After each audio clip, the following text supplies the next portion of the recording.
Hey guys, it's Stephanie. Today is October 20th. It's about 11:40 in the afternoon, or in the morning, one of the two. I wanted to give you guys an update because YouTube has not been posting my videos of my updates I've been doing.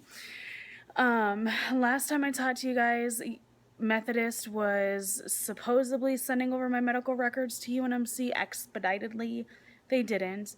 They never sent them over. I physically had to go over on a Tuesday, which was my one day off, or my one out of the 2 days off, and I didn't get any sleep that day except 30 minutes. So I ran around, did everything myself, physically ran the paperwork up to UNMC, and after I ran it up to UNMC, I went over to the diagnostic center and did my blood work, and then I went home.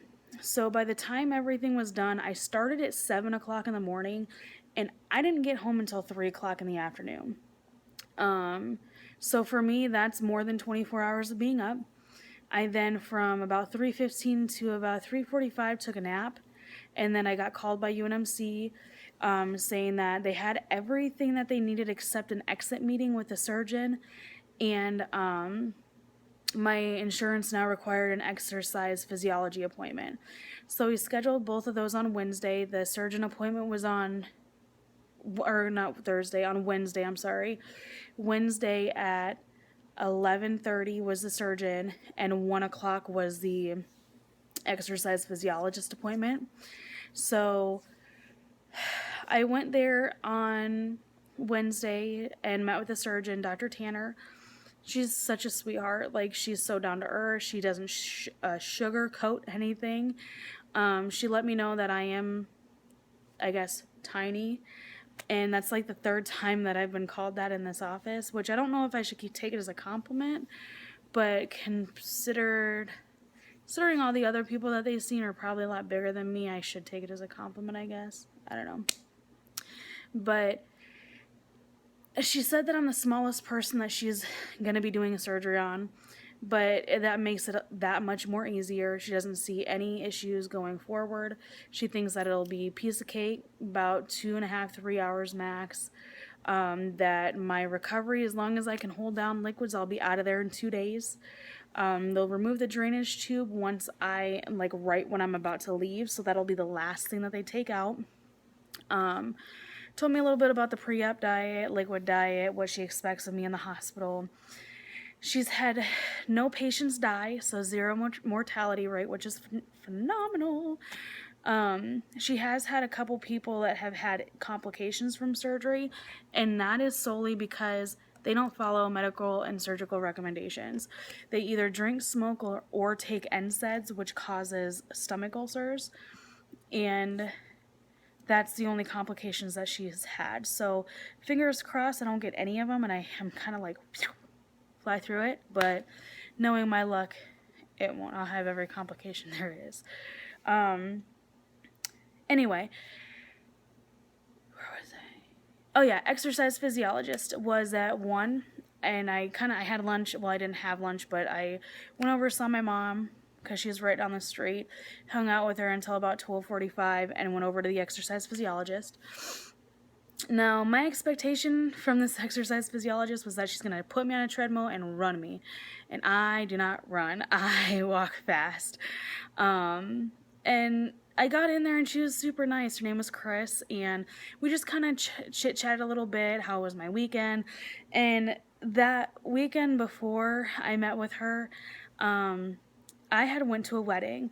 And now my expectations while I was at this wedding, I'm going to get plastered. I'm going to get absolutely astronomically shit-faced, because I can't drink a lot anymore because of my acid reflux, but I was prepared. I had my omeprazole, I had my liquor, I was ready to go. I didn't drink that much. I think I had like half a bottle of Hennessy, and that was it. And that was before the wedding. Now, mind you, they did have free Bud Light on tap, but I didn't drink anything. Reason being because I was up dancing the whole time. And I was dancing from 8:30 until about 11:30. And I did over 30,000 steps. So I was a boogieing. I was a dancing fool. So I told her, you know, I did 30,000 steps that day. Woke up the next day and I couldn't walk. My knees were swollen. My calves, each of my calves were swollen 2 inches. So they're 18 inches right now. So they were about 22, I think I measured them. So it was a lot more than 2 inches. Sorry. Math is hard. They were 22 inches apiece. So they were fucking huge. Like, they were ginormous. My knees felt like they had liquid in them, like around the joints, and they were super sensitive.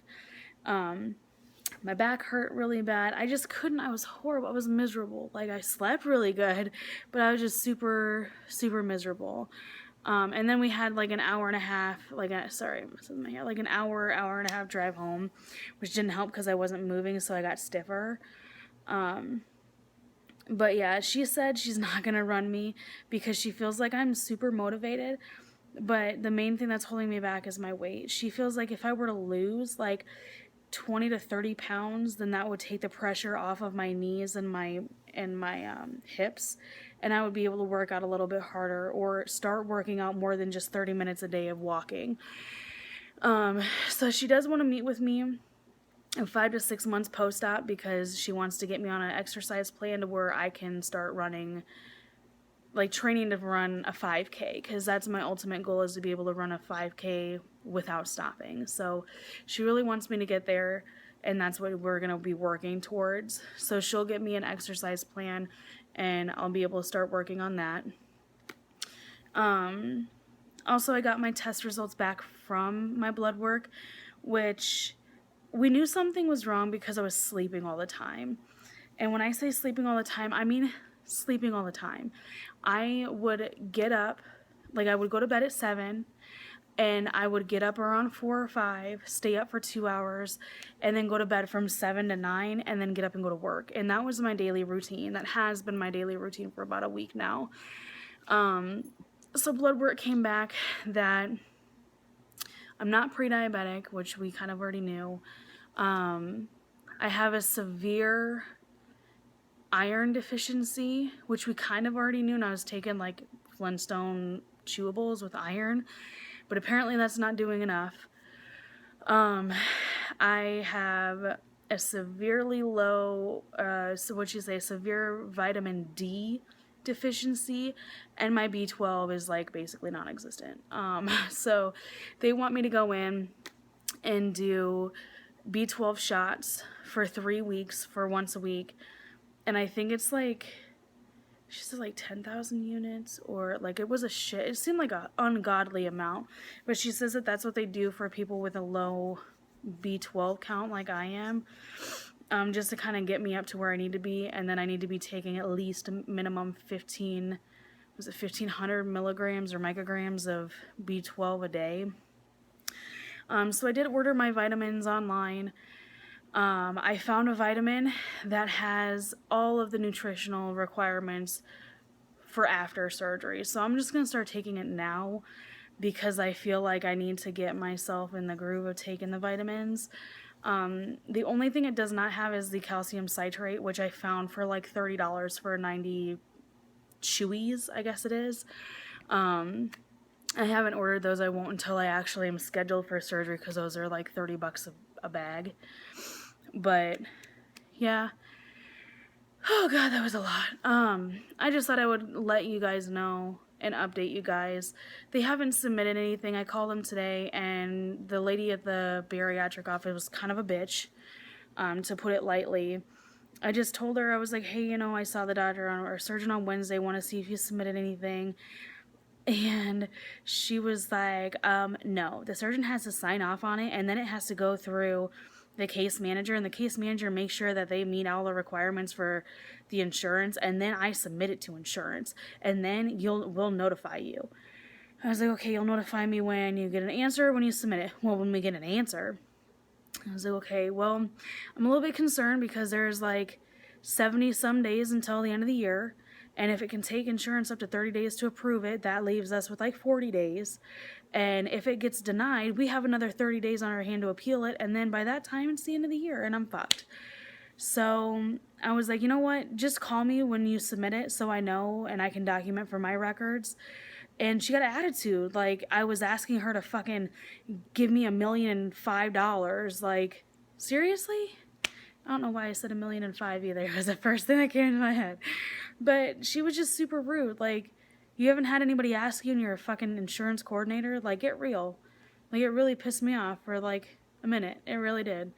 But, and she was like, yeah, I can do that, blah, blah, blah, and then hung up. I was like, oh, okay, I guess I was done talking to you, so, all right. But that's the only person I don't like at the office is that fucking insurance coordinator. I don't know why she doesn't like me, but it's probably because I bugged the fuck out of her, but expedite it. Do it quick, because you said it would be a month and a half, and we're only almost already a month into it, because I started on the 28th of September, so chop chop, bitches. I don't know. I'm super stressed. I don't know why. I'm just stressed, and my period's supposed to start next week, and that's probably TMI, but I don't give a fuck anymore because I'm kind of drunk. But, I don't know. It's about 12. I probably should get to bed. I had to be up in like 3.5 hours. So, alright guys. Well, sorry this was kind of a up and down, hot and cold kind of video, but I'm really tired, and I've had like a lot to drink. So, woo. Well, yeah, I'm gonna leave you guys now. So have a great day.